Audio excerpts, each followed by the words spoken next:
everyone. Hello to my colleagues as well. We're like mainly not in the office because LA is being LA right now in a bad way. Sometimes it's LA in a good way, but right now not so much. So I hope everyone's doing well. Happy New Year. I'm Natalie. I'm the lead for IAP this month. And I'm really excited to talk to you guys. I feel like I haven't just like talked to a computer in a really long time, so if I seem tired, just like yell at me. It'll help. If anyone has questions, if Gridspacers could monitor the chat and then like just shout them out because I'll have a hard time doing both. If there's any questions now, I'm gonna close this little Google Meet thing because it's bothering me. Okay. Cool. So today we're gonna talk about acoustics and signals, mainly signals. That's my background. So just a couple of announcements. Tomorrow's lecture will be canceled, like because of the aforementioned bad parts of LA. Where we're supposed to have noise engineering, but they have a power outage, and so they're not able to prepare as well as they want to. So we should be able to get them in on Monday and bump Monday's lecture to Tuesday. So sorry about that. And I'll send that up also in a follow-up email. So today we're headed to the physics of sound and signals, and then the rest of the month will be focused on methods of manipulating these signals, speech synthesis, neural generative models, and we'll have a ton of special guests, as Anthony mentioned. So I hope you're all excited. I hope you're just staying engaged. Please reach out if you think of any other ways that we can support you or make the course more interesting. We're always into suggestions. Cool. So again, revisiting objectives. We're celebrating 100 years of sound technology from mechanical and analog systems up through deep learning. So we'll be focusing on the former today. So we're not assuming any knowledge. So if something is confusing, please ask about it. And I think we'll have to say come to 11 lectures for a shirt because we're not even in for this one today. So you lucked out there. Cool. Audience prereqs. If you don't submit to this, you should leave. Just kidding. You should stay and then make sure you can submit to this at the end. So we hope you're excited about machine learning and sound, know a little bit about programming, and then some mathematical knowledge, and have ears, hopefully. Okay, cool. Here's the course schedule. It's also on our website, iap.gridspace.com. I'm your course lead, Natalie Bichet. I'm also natalie@gridspace.com if you want to just email there instead of the IAP. So our videos will be released after the live streams, and we'll be sending you meeting invites, all of you. I'll ask about a copy for the slides. I'm not sure if we can do that at the moment, but good question. And feel free to follow up with me by email if I don't get back to you. Like I did today, I'll send out the meeting invites. You all should be added to the Google group by now. If you haven't been, please reach out to me. If you're in person, like Anthony showed, you should have a little attendance card. And if you're remote, we really want you to be engaged. We're all remote today, so we should have equal amounts of engagement. So please stay with me. Awesome. All right, let's get into it. Can anyone tell me what sound is? I didn't really know before starting this. Anyone? You can message, you can talk. Sound is waves. Okay, that's definitely a box we put sound in, but it's a very useful one, as we'll see through this entire lecture. Anyone else?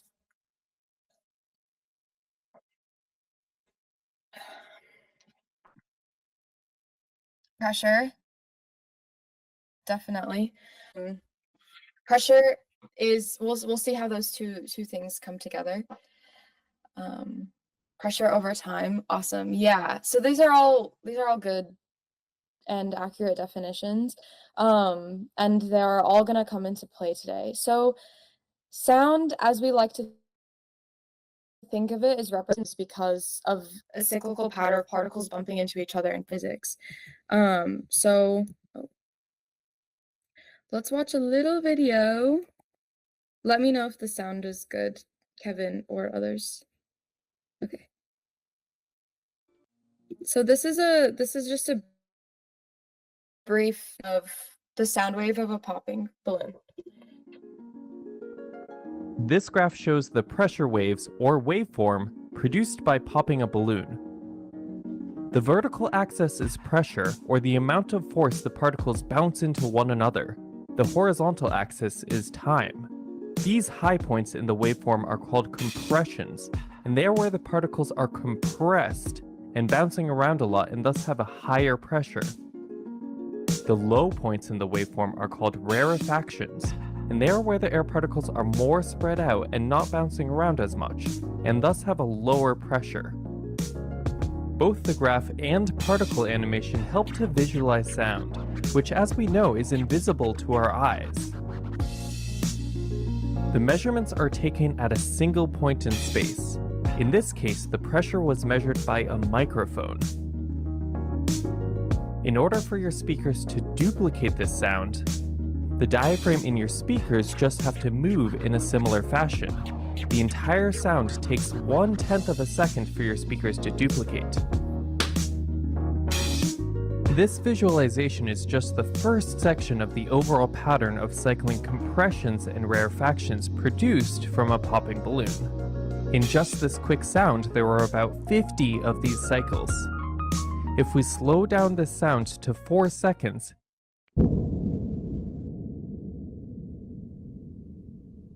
you can hear some of the cycles between compression and rarefaction. Most sounds last much longer than this quick duration, so in visualizations of sounds, we usually see the squished version of this graph, which looks like this. Cool. So Riley on YouTube, hi Riley, said patterns of rarefactions and compressions in a medium. Yeah, that's right. So what's happening as sound is produced and why we call it a wave is because of the cyclical motion of the waves, of the particles hitting each other and then coming back into the space, like rushing back into the space they left, and so on and so forth. And so this is the wave equation. You might be familiar with it. I will not derive it in this lecture, but it's kind of cool, and if you're interested, reach out to me. I just thought it would take a lot of time, but please reach out to me. I have it, so you can see it there. But it's derived from Newton's third law, which I thought was really cool. And this is the basis for how we understand and interpret sound. So the reason why we consider sound as waves and why we can do all of the like manipulations we're going to talk about in this course is because of this equation right here, which is quite fascinating. So I think Uche mentioned that Uche and Phoebe said it was pressure over time. So this is pretty much saying the displacement of the wave with respect to time is linearly equal to, or the acceleration of the displacement with respect to time is linearly equal to the displacement with respect to space. Which again, I have a lot of resources on. I just wanted to focus a little more on signals in this lecture, but you feel free to reach out to me if you're interested in that derivation. So yeah, waves are key, and they're going to guide the rest of our discussion today. So this is the speed of sound, 43 meters per second. Very English of me. So what is acoustics? Acoustics is the science of physical and mechanical waves. So in this lecture, we're going to talk about the mechanical manipulation of waves, and then the electronic manipulation of them and the electronic understanding of them in the signals portion. And so I think that's kind of an important duality to have in mind, is that acoustics and like the study of mechanical waves existed long before signal processing and all of the manipulations we did of waves electronically. But we now can replicate these sounds. We have a better understanding of them because of the developments in electronics and digital signal processing. So let's talk about some acoustic examples. So this is the Helmholtz oscillator. You might have done it if you had a, water bottle and you blew over it. So this is just one model that shows how mechanical vibration becomes sound. It just requires a cavity and then a space that's larger than it below it. And this resembles a mass in a spring. And the vibration that occurs will become sound here, as you guys have probably seen. This is another type of mechanical vibrate oscillation in a string, which I think is really cool. So we can play this to see which strings are higher, which strings are lower frequency.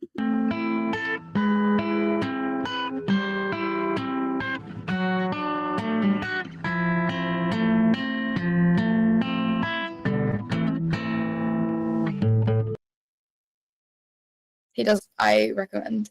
So you'll notice that like the guitars that are the guitar strings that are thicker will vibrate with like bigger waves, and the ones that are smaller will vibrate with smaller ones. And they, as we'll talk about a little bit later, they all have what we call harmonics, right? Which is you're not just hearing one frequency, you're hearing multiples of a bass frequency. Sorry. So this is a pretty fundamental concept in acoustics, is that in, basically all instruments, and when Anthony was doing his demonstration on one of the ways we made, the instruments sound more real was to add the harmonics. Well, these are the harmonics, right? They're integer multiples of the bass frequency, and all different instruments have a sort of harmonic pattern that they follow. So different instruments, like obviously a guitar, and that's namely not only just because one is a wind instrument and one is a string, but also because of the harmonics that they produce. So these are different modes of a drum head, which also relates to harmonics. Another important topic in acoustics is resonance. Does anyone know what resonance is? Can define it? Have heard of it? That's okay, I can define it. So each resonance vibrates at its natural frequency. So if you guys, the classic example of this is, I don't know if you've seen that video of the bridge that collapsed. So Anthony said one vibrating system coupling with another. Yeah, that's right. So there's a bridge that collapsed. I don't remember when it was, but it's like example. Thanks, Anthony. Tacoma Narrows Bridge, if you want to look it up. Classic example of an engineering failure where the bridge was oscillating at its natural. It was the wind was blowing at the same resonant frequency of the material that the of, and then the bridge essentially got excited and like kind of wiggled up and down in this wave-like fashion until it broke, until the force on it was too strong. So resonance is pretty fundamental. Cool. It's pretty fundamental, obviously, so we can prevent sounds like that, things like that, but also in acoustics. So an example is like blowing across the top of an empty bottle, like we saw, the vibration of a guitar string causing the body of the guitar to vibrate. The wine glass shattering is when it's exposed to a sound at its resonant frequency. Or when a piano string vibrates, when another piano string is vibrating at its resonant frequency. Another example is like a tuning fork. And we'll get resonance. No.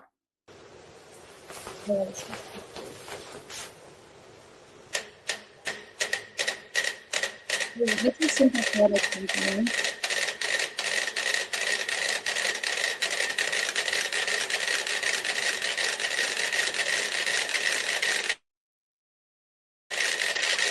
I'll stop it here. Does anyone know, can anyone predict what's gonna happen.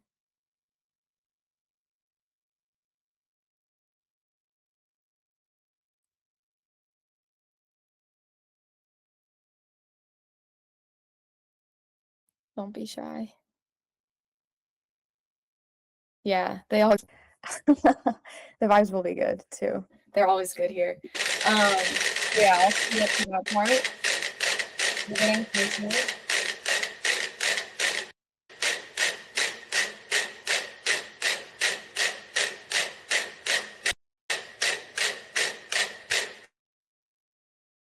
Kind of cool, right? And that's strictly because of the mechanical systems around it. Actually, they're going to stay upright and they're going to continue vibrating in this way because they all, because of the mechanical system they're in. This was another example with a tuning fork that I like. I think this demonstration looks like really old, but I found it cool. Tuning forks are wonderful tools for teaching physics. One of the most famous demonstrations is that of resonance. I have these two tuning forks which are on the same frequency, 256. If I sound one of them, the sound gets transported to the other through resonance. And back again. Here's a way you can enhance the demonstration. I've hung a pink... I don't teach physics, so I will not enhance the demonstration. But you can see, like, since those tuning forks resonate at the thanks, Riley. Yeah, they will eventually synchronize. Since the tuning forks are at the same frequency, they're tuned to the same frequency, they're going to vibrate when they feel that mechanical frequency. So it's two things that are mechanically matching. The frequencies are mechanically matching. Another fundamental concept is reverb. I'm sure you've all heard of reverb, reverberation. This is a little meme that my husband showed me when he saw that I was giving this presentation. So this is obviously a joke, but this is real reverb, what you experience. And a lot of the times musicians will plan for this sort of thing. Thank you, Cooper. I'll give him the feedback. So a lot of the times, and we'll probably see later this month, reverb is a phenomenon that is planned for and can enhance the musical experience, as well as resonance. So it's the persistence of sound after it's produced, and it's because of reflections, right? So it's a reflection that's not, exactly 180.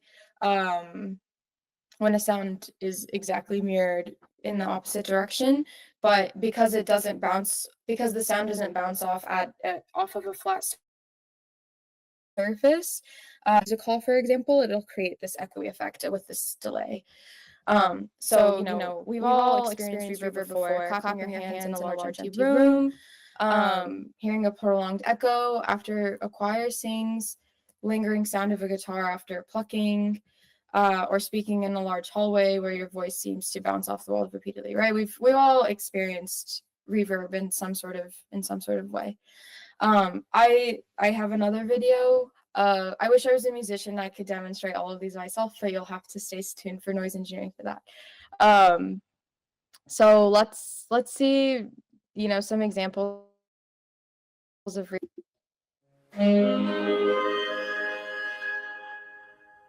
There's some reverb.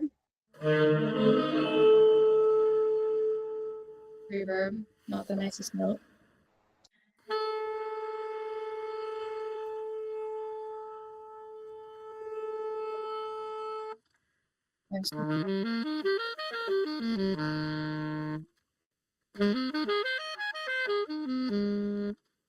So she played a resonant tune at she found the resonant sound of the room, right? And played that tune, and it seemed to get louder and louder. That's a fundamental aspect of resonance. It will continue, the vibration will continue to increase. It won't just be absorbed. And then an aspect of reverb that we mentioned was reflection. So this is kind of a fun little video.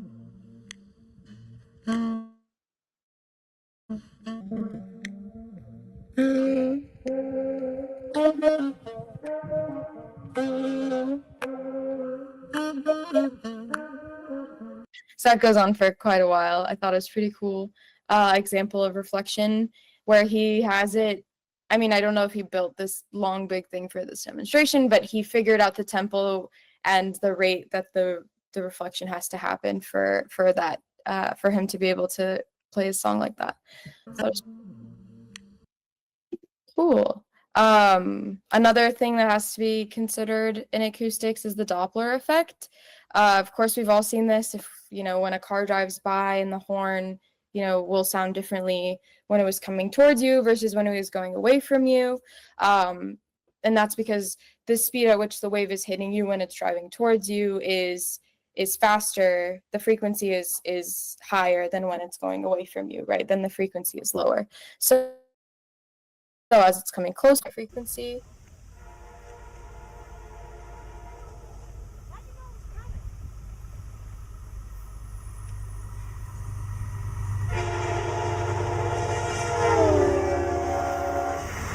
put a nuance from there. So yeah, all of these methods, all of these phenomenon are in acoustics and are used by musicians and anyone who manipulates waves to create really cool effects. Cool. And again, all of this comes from understanding sounds as a wave, and we'll see a lot of examples of this throughout the series. All right, I'm gonna jump into signals. Any questions?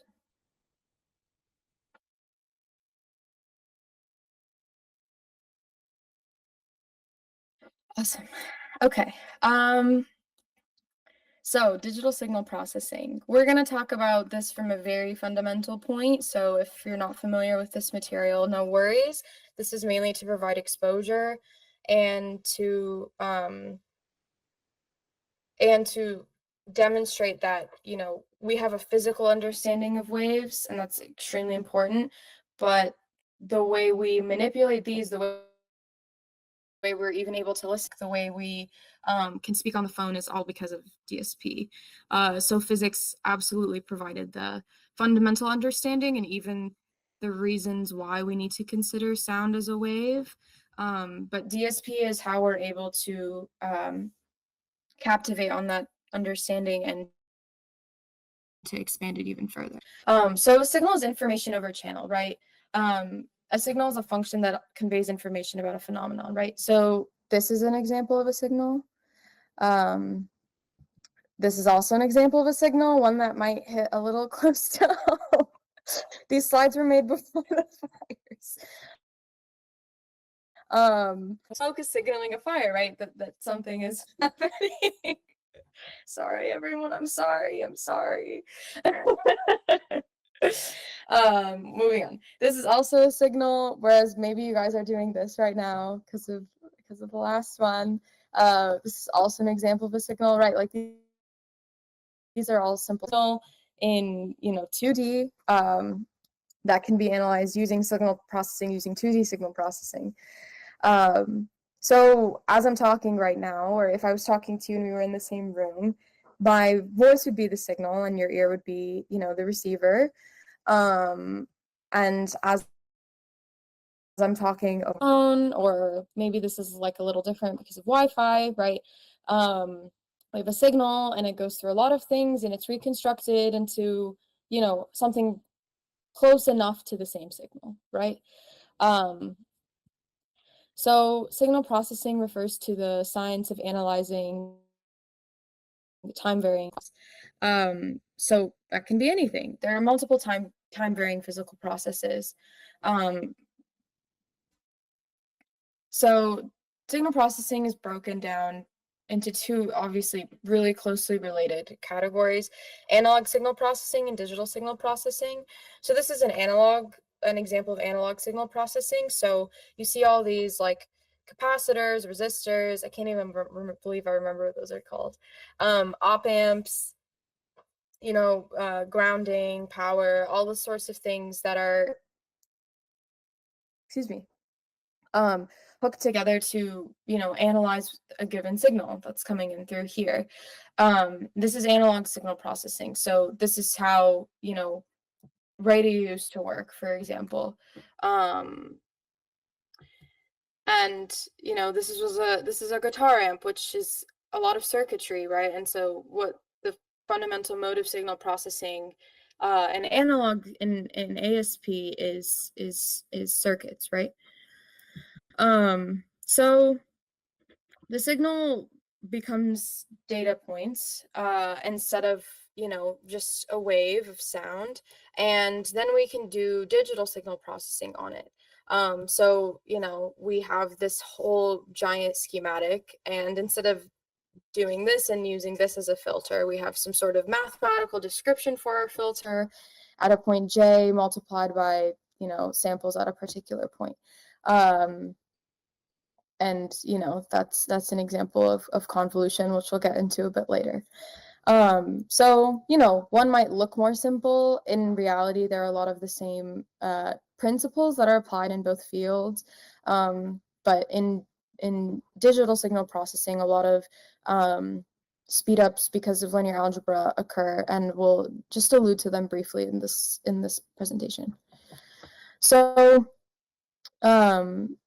now, a lot of the times, obviously, as I'm still speaking, right, and as signals are being created in the world, they're still continuous. DSP didn't just, you know, start making things discrete, even though maybe if you're a physicist, you think everything is discrete. I won't get into that.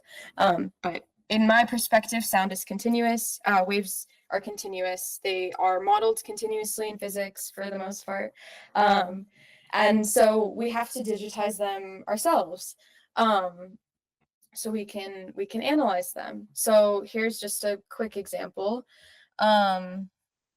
There's an unfiltered analog signal that comes in, and say it's my voice and it sounds really awful, so we want to do some, you know, processing to it. So this is a, you know, seems like a good representation of this wave, and we'll see how we come up with the frequency of that representation soon. And then this is filtered in, you know, some cool special way. Maybe I just, you know, took my pen or my mouse and I blurred out the edges. Maybe I did something fancier. And then we reconstruct the analog signal because we don't just want to hear digital signal, hear a continuous stream.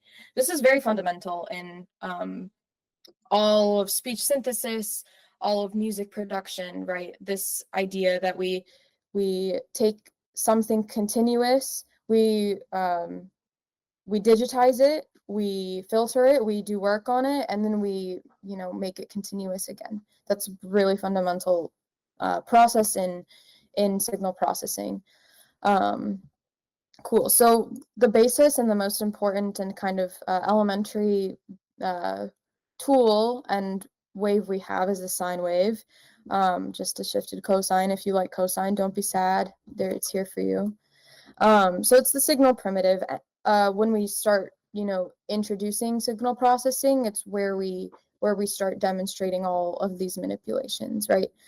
So here's a signal, a pure frequency, right? What does that mean? It just has one frequency here, right? So that's this F here. We'll get into the variable, sorry. So A is the amplitude. It's how, not even going to say how loud it is because that's not exactly right, but it's definitely one way to think about it. And then this is the period, which is tau. Then the frequency is 1 over the period. And then the phase shift is phi, I think. And that's how much the wave is shifted. So, you know, if you shift by pi, you'd end up here. If you shift by 2 pi, you'll end up where you started, right? So obviously, like, this is cyclical for every 2 pi. So that's fundamental. And then energy is just the integral of the sine squared. And we can look at this wave also in the frequency domain, which we'll get into a little bit later as well. So this has a frequency of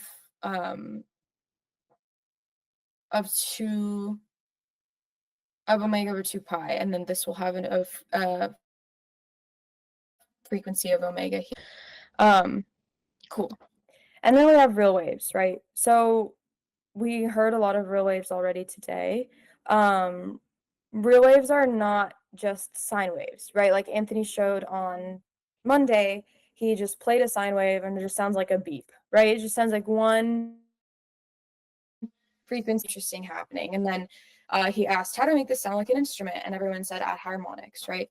So this is actually the harmonic spectrum of a vibrating string. It does not just have one frequency, right? It might have like a more dominant frequency and more frequencies are and obviously it doesn't have every frequency, but it has one frequency, one what we call base frequency, and then it has or fundamental frequency, and then it has multiples of that fundamental frequency. So we get into a little bit more what we hear, and we already touched on this a bit on Monday. But because the way we hear sound, like Anthony mentioned on Monday, is not linear with the pressure of the sound wave. So if you increase the volume by 2, you don't hear a double amount of sound, right? So Alex Graham Bell is actually the one who discovered that you have to increase things exponentially to get a double increase of sound. So this is what we call the decibel. It's really much in line with how humans perceive sound. And so that's an important thing to know, is it's very based on what our perception of sound is. And, you know, a lot of these things are. And then as well as frequency, right? Anthony also mentioned that the inner workings of your ear, the cochlea, hear frequency logarithmically. These are all laid out logarithmically. I forget what they're called in the cochlea, but the vibrating hairs on your cochlea increase logarithmically, not linearly. So we then have the mel, which takes the log of the frequency, so we can have a more accurate understanding, and then some scaling here and there also to ensure that it's more relevant or more like what humans perceive. So this is an example of a mel spectrogram. You might have seen it before. You'll definitely see more later. The x-axis here represents time, and the y-axis represents frequency. And the color intensity is the loudness of each frequency at a given point in time. Cool. So this is just a comparison of the 3 types of spectrograms, like measures of frequency. This is amplitude with respect to time, and this is frequency with respect to time, and these are after running those frequencies through a mel spectrogram. Cool. So one of the most fundamental parts that I alluded to earlier in DSP is sampling. So let's say we have a weather station, and the weather station wants to try to recreate this, to sample this wave, right? And we have these like high points here. So we can try a few different ways of sampling it. Maybe we have a threshold and we'll just measure like those 2 points, like at those 2 points above the threshold. Maybe we'll measure the low points. But like also the up and down is kind of important, and we want to be able to, you know, reproduce it exactly, right? So we probably should just take more data points, right? But, you know, we have limitations. We can't just measure indefinitely. So what do? Well, let's first measure it. So the analog to digital converter will take samples of the wave along certain points. And this, you know, difference here is the sampling rate that you've determined. And we saw this a bit earlier. We'll you know, do some filtering on that signal and then reproduce the analog one if that's, or analyze it, whatever the, you know, requirement of the system is. So like I said, that's the period and this is the rate. So the main problem here is that if we sample at too low of a rate, we might end up running into a problem called aliasing. So aliasing is a fancy word for loss of information. It essentially means that, let's say I have this wave, right? And then I sample at these points, okay? We could reproduce like more than one type of wave if we sample at these points. We can reproduce this bigger one, this one with a larger or a smaller frequency, and then this one with a bigger frequency, right? So which is the true wave? And the most important thing to remember here is that this led to the development of what we call the Nyquist rate.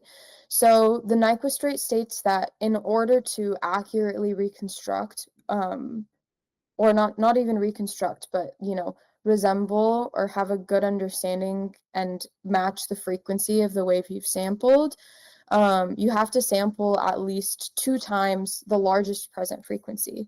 So Anthony mentioned that CDs normally sample at a rate of 44,100 hertz, and that's because normal human frequency doesn't go above 20,000 hertz, normal human speaking. So that pops up over and over. If you want to know why, I can send you resources on that. It's pretty cool, actually. It comes from the fact that the sine equation has there are 3 different unknowns in that equation, and to correctly reconstruct all of them, we need more than 3 data points per period. Anyway, that's a tangent. If you want to know more about that, I can send you some resources that are pretty cool. Cool. And now we process. Any questions so far? I've kind of been blazing.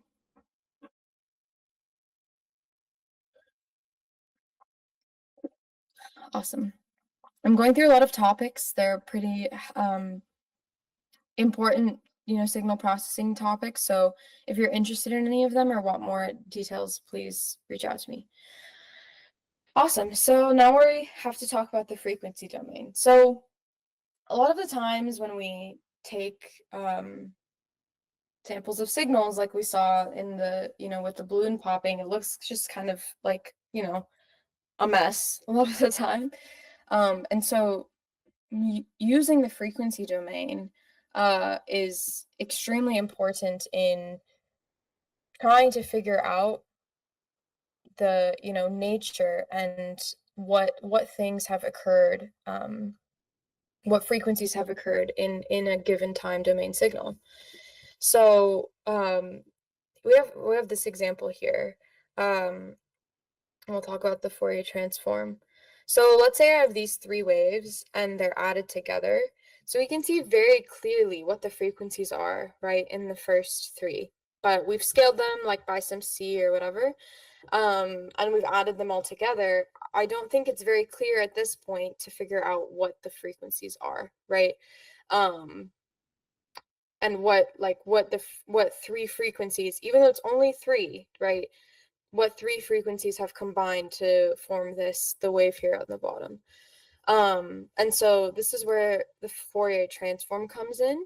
So, excuse me, we have this time domain signal here. Let's say it's this one, and it's a combination of these 2 waves. These 2 waves, like it's a little bit tough to see, obviously with a human eye, but especially mathematically also, like cannot see exactly where all of these waves come from.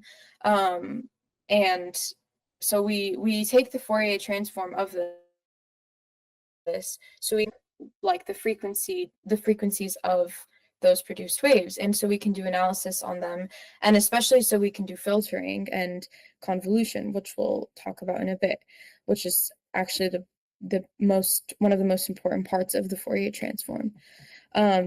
So this is just a side-by-side of waves or time signals in the time domain and in the frequency domain, and they have all of these different frequency outputs. We can point some out. So here's random noise, which we also can call white noise.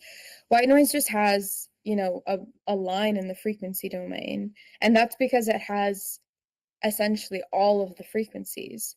So this is pointing out that it has all of the frequencies in the frequency domain, and they're all added together uniformly to produce random noise. The sine wave here has just an impulse here. The triangle has a decayed impulse, and those are delineated at length if you just, you know, looked up Fourier transform of triangle or whatever.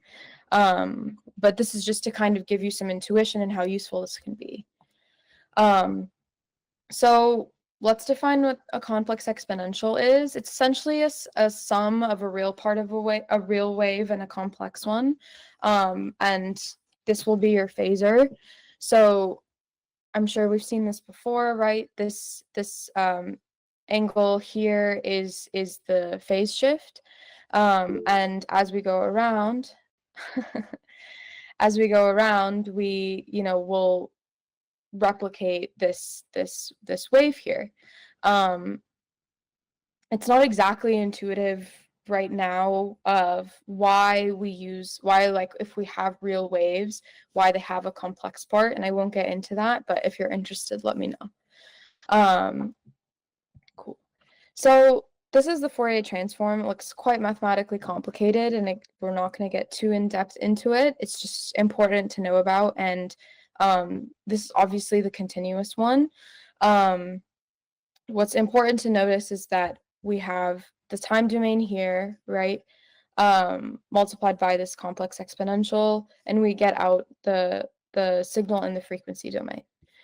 And then the inverse right here is we do a very similar integral of the frequency signal, and we get out the time signal.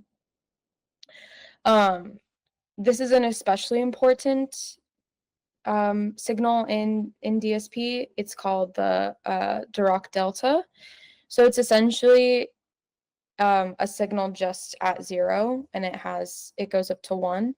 And so if you think about it, like you can create any signal with a Dirac delta, and you can make any signal with a Dirac delta. Like all you have to do is scale it and move it, right? Any signal in DSP.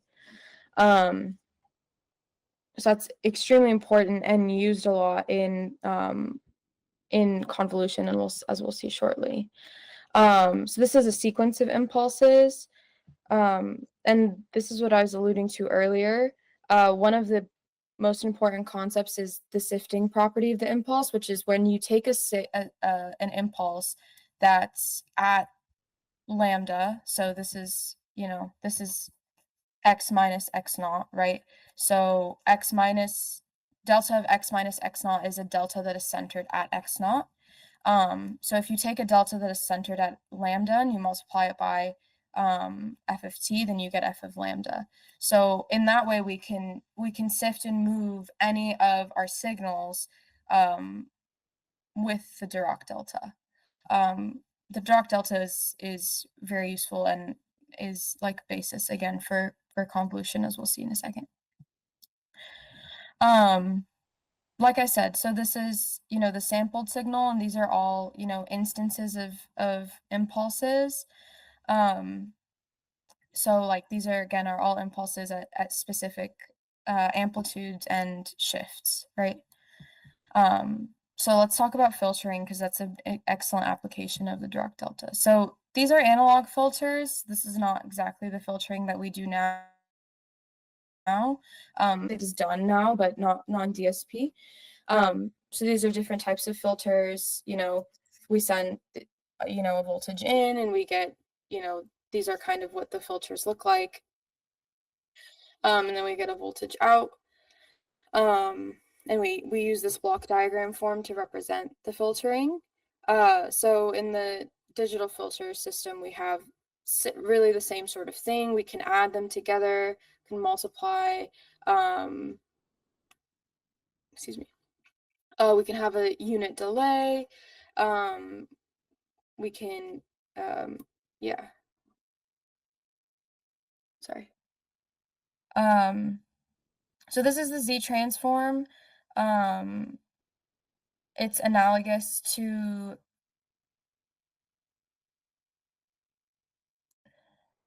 sorry, one second.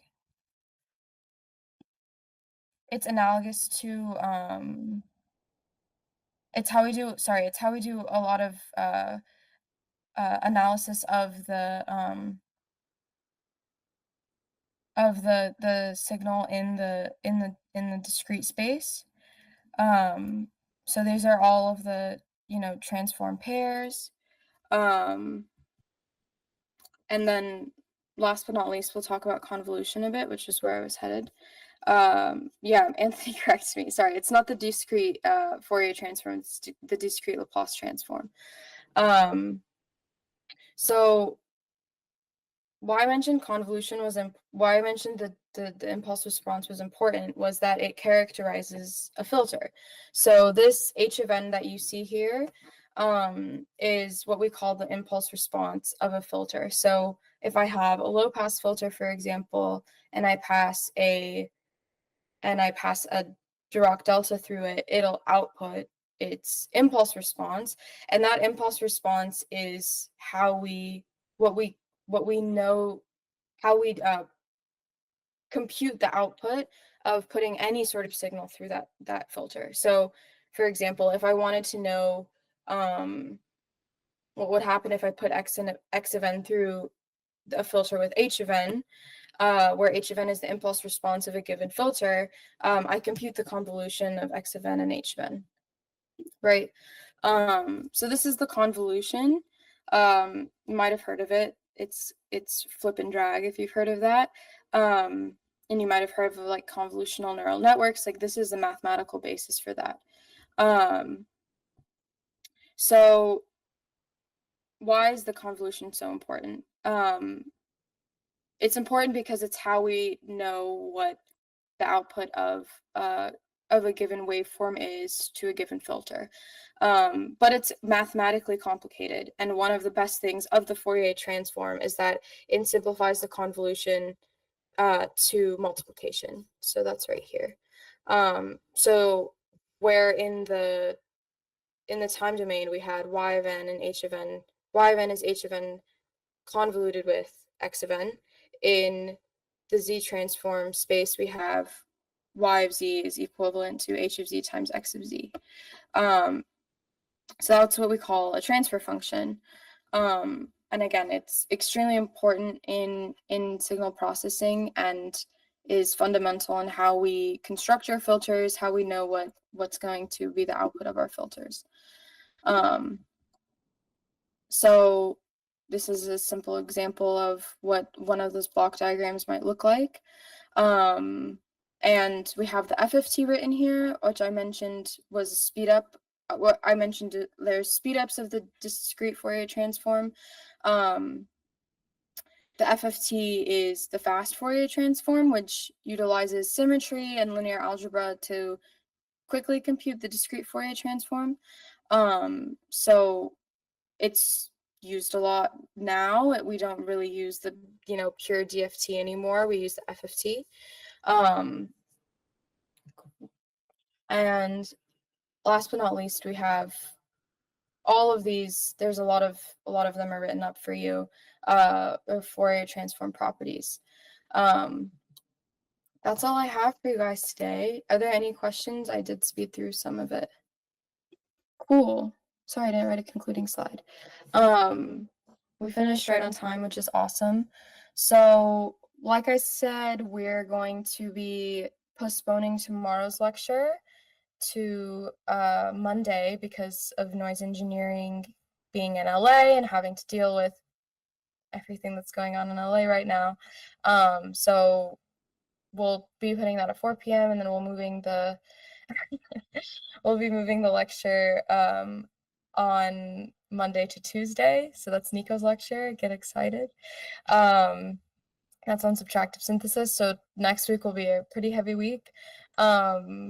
Heavy and fun. If there's any questions, email me. If you wanted any of the resources I mentioned, please let me know. and stay safe.